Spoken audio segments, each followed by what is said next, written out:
Olá, galera. Professor Fábio Ribeiro.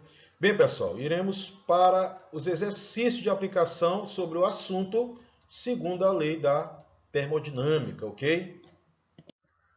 Bem, turma, vamos aí para a primeira questão. No século XIX, um industrial pede ao engenheiro que projete uma locomotiva a vapor que transforme em trabalho todo o calor retirado da sua caldeira a alta temperatura durante um ciclo de funcionamento do motor. Em resposta, o engenheiro argumenta que é impossível atender a tal solicitação, visto que ela contraria a... Bem, pessoal, a questão aqui envolve o quê? Máquinas térmicas, tá? Então, as máquinas térmicas, tá, estão aí vinculadas à segunda lei da termodinâmica, tá, pessoal? O funcionamento das máquinas térmicas. Então, a segunda lei da termodinâmica envolve o funcionamento das máquinas térmicas, né? Nas quais o calor é convertido em outras formas de energia, como a energia mecânica, por exemplo. Isso acontece com a locomotiva a vapor e com o motor do automóvel. Uma máquina térmica funciona em ciclos, tá, pessoal? E obedece às condições de Kelvin e Carnot. Lord Kelvin anunciou que é impossível construir uma máquina que, operando em ciclos, retire calor de uma única fonte e o transforme integralmente em trabalho. O físico francês Carnot estabeleceu o princípio de funcionamento da máquina térmica e anunciou que, para que uma máquina térmica consiga converter calor em trabalho de modo contínuo, deve operar em ciclos entre duas fontes térmicas, uma quente e outra fria. Retira calor da fonte quente, converte-o parcialmente em trabalho e rejeita o restante para a fonte fria, tá, pessoal? Essas são as condições aí de Kelvin e Carnot. Mas para nós respondermos a questão aqui, tá, é necessário levarmos em consideração o quê? O anúncio de Kelvin, tá certo? Beleza, turma? Então, o anúncio de Kelvin aqui, ó, vai nos proporcionar encontrarmos a resposta correta. Na verdade, a resposta já foi dada aqui, né? Porque o estudo das máquinas térmicas está vinculado à segunda lei da termodinâmica. Eu apenas coloquei para vocês aqui, né? Fiz uma pequena explanação, tá? Do que a segunda lei da termodinâmica trata, tá? Trata do funcionamento das máquinas térmicas. E aí entra o quê? O anúncio de Kelvin, tá certo, turma? Beleza? Então, de posse dessas informações, a alternativa correta aqui é a letra C, né, pessoal? Letra C de casa, tá? O engenheiro argumenta que é impossível atender a solicitação, visto que ela contraria o quê? A segunda lei da termodinâmica, ok, turma? Bem, turma, vamos aí para a segunda questão, que diz o seguinte. Segundo a lei da termodinâmica, uma máquina de Carnot A opera entre dois reservatórios a 300 graus Celsius e 400 graus Celsius. E outra B opera entre 300 kelvins e 400 kelvins. Podemos afirmar que, bem, pessoal, é uma questão que envolve aí, né, máquinas térmicas, rendimento, tá, de uma máquina térmica, tá? É importante nós colocarmos aqui que por mais eficiente que uma máquina seja, tá, ela nunca atingirá o rendimento de 100%. Isso aí não existe, porque sempre essa máquina ela vai rejeitar calor para a fonte fria, tá? Sempre ocorrerá perdas, tá certo? Aquilo que ela extrai da fonte quente, tá certo? Uma pequena parcela, né, é utilizada para a realização de trabalho, sendo a maior parte rejeitada para a fonte fria, tá? Isso faz com que eu tenha um rendimento aí, digamos, muito baixo, tá? Ou seja, não chega a atingir 100%. Além disso, o rendimento é baixíssimo. Por exemplo, o motor a gasolina, o motor de um automóvel, né? A gasolina, tá? O rendimento aí máximo é 20%, tá? De um motor a diesel, 30%, não chega nem a 50%. Beleza, turma? Isso aí para uma máquina térmica real. Agora, quando uma máquina térmica ela trabalha segundo ciclo de Carnot, tá, vai proporcionar um rendimento máximo, né, para esta máquina, tá certo? Operando entre duas temperaturas prefixadas, beleza? Então, é esse rendimento aqui, tá, que nós levaremos em consideração para resolvermos a questão, tá certo? O rendimento de uma máquina que trabalha segundo o ciclo de Carnot. Então, nós temos aí duas máquinas térmicas, tá certo? Onde ele colocou, né, os valores de temperaturas para cada uma delas, né, para a máquina A e para a máquina B. O que é que nós vamos fazer? Nós vamos calcular o rendimento para cada uma delas, tá? E no final faremos a comparação entre esses valores para nós acharmos aí a alternativa correta, tá certo, turma? Então, só lembrando aqui, para calcular o rendimento de uma máquina térmica, é necessário que esse rendimento seja em função das suas temperaturas absolutas, tá? Da fonte fria, temperatura da fonte fria e da fonte quente, beleza, turma? Então, é o seguinte, nós temos aí o quê? Os dados, né, da questão, conforme, né, vocês estão observando, tá?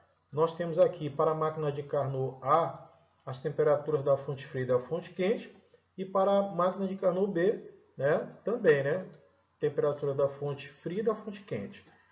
Aqui vocês estão podendo observar que as temperaturas foram dadas na escala Celsius, tá? Nós somamos aqui com 273 para nós obtermos aí essas temperaturas na escala absoluta, né? Na escala Kelvin, beleza, turma? Que para calcular o rendimento de uma máquina de Carnot, tá? Esse rendimento tem que ser o quê? Em função das temperaturas absolutas, né? Beleza, turma? Tranquilo? E como nós falamos anteriormente, nós vamos calcular, né, o rendimento para cada uma dessas máquinas, tá? Para a máquina A e para a máquina B. Em seguida, faremos a comparação, né, entre esses valores aí para acharmos a alternativa correta. Beleza, turma? Então, vamos determinar aí o rendimento, primeiramente, né, para a máquina de Carnot A.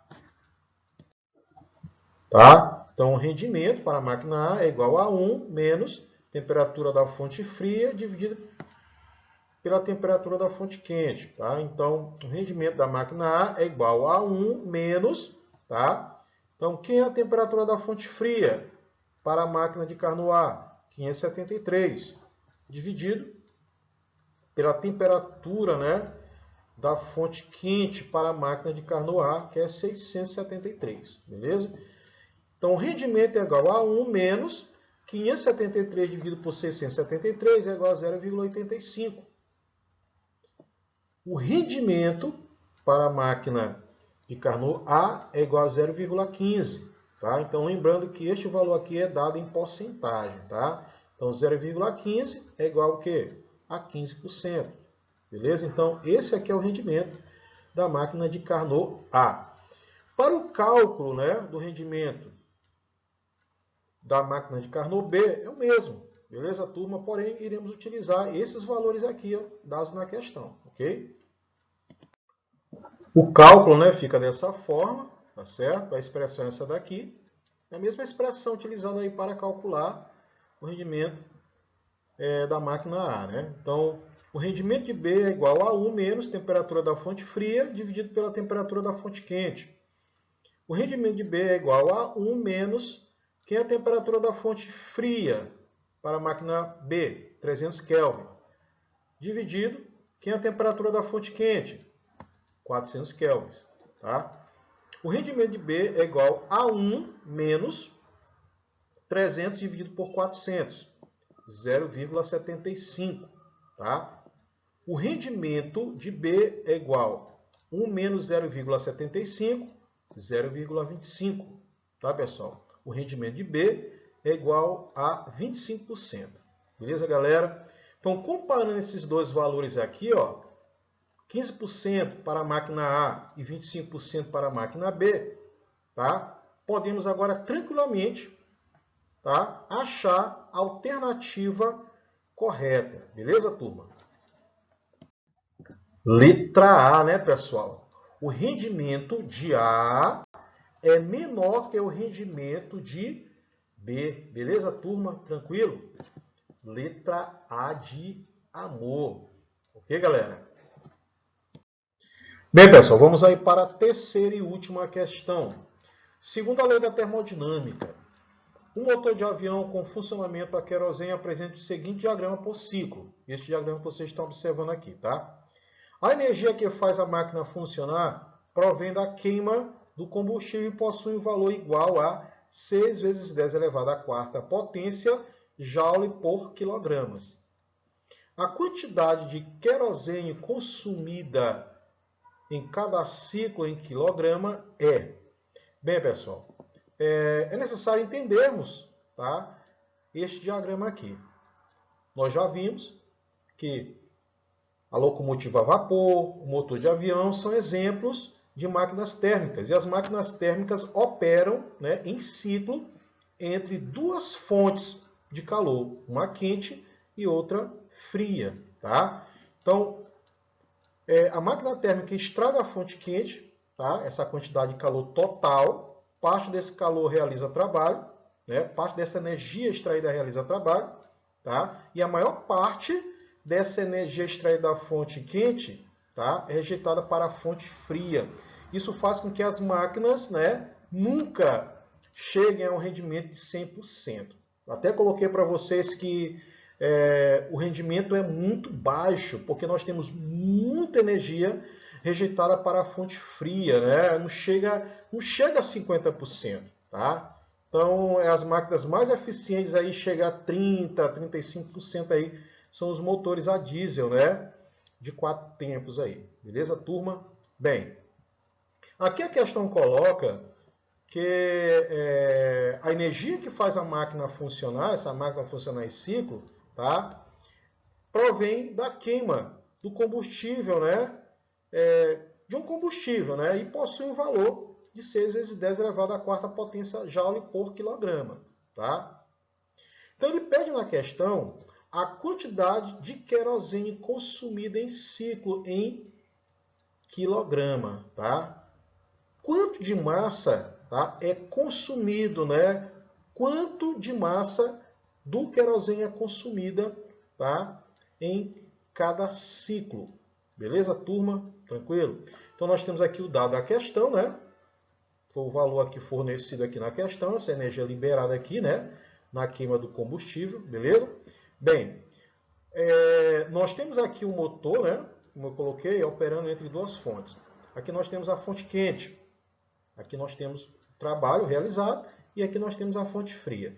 Nós temos totais condições, né, de determinarmos aqui o valor dessa fonte quente. Beleza, turma? Aplicando o princípio da conservação de energia, tá certo? Então, essa quantidade aqui de calor é a soma desses dois, né, dessas duas quantidades de energia aqui, que é o trabalho e a energia rejeitada para a fonte fria, tá? Beleza, turma? Então, quanto vale esse valor aqui? O cálculo fica dessa forma aqui. Tá? Então, a quantidade de calor da fonte quente é igual ao trabalho mais a quantidade de calor da fonte fria. Tá? Então, a quantidade de calor da fonte quente é igual a 4.000, beleza? Que é o trabalho realizado, mais 8.000, que é aquilo que foi rejeitado para a fonte fria. Logo, a quantidade de calor da fonte quente é 12.000 joules. Beleza, turma? Então, o que ele pede na questão? Para nós determinarmos quanto de massa existe aqui, tá, em 12.000 joules, tá? Que é a quantidade de querosene consumida em cada ciclo, né? Que é a massa desse querosene, beleza? Então, nós temos aqui aquilo que foi liberado, né, na combustão, 6 vezes 10 elevado à quarta potência, ou 60.000 joules, tá? Então, para isso, nós vamos o quê? Aplicar essa relação aqui. Bem, pessoal, para cada 1 kg de combustível, nós temos o quê? 60.000 joules de energia liberada. Beleza, turma? Então, em 12.000 joules, né, que é este valor atribuído aqui à fonte quente, nós temos quanto de massa? Tá? Então, esse valor que nós vamos determinar aqui corresponde à quantidade de querosene consumida em cada ciclo, né? Beleza? Nós vamos achar isso aqui em quilogramas. Beleza, galera? Então, para o cálculo aqui, basta eu dividir o quê? 12.000 por 60.000. Beleza? Então, dividindo aqui 12.000 por 60.000, nós temos o quê? 0,2 kg, tá? Então, esse valor aqui, turma, é o valor da quantidade de querosene consumida em cada ciclo. Beleza, galera? Tranquilo? Então, de posse aí dessa resposta, tá? A alternativa correta é a letra C, né, pessoal? C de casa. Beleza, turma? Bem, pessoal, espero que vocês tenham gostado aí, né, das explicações, beleza? Estarei à disposição de todos vocês aí para as possíveis dúvidas. Valeu, galera? Tranquilo?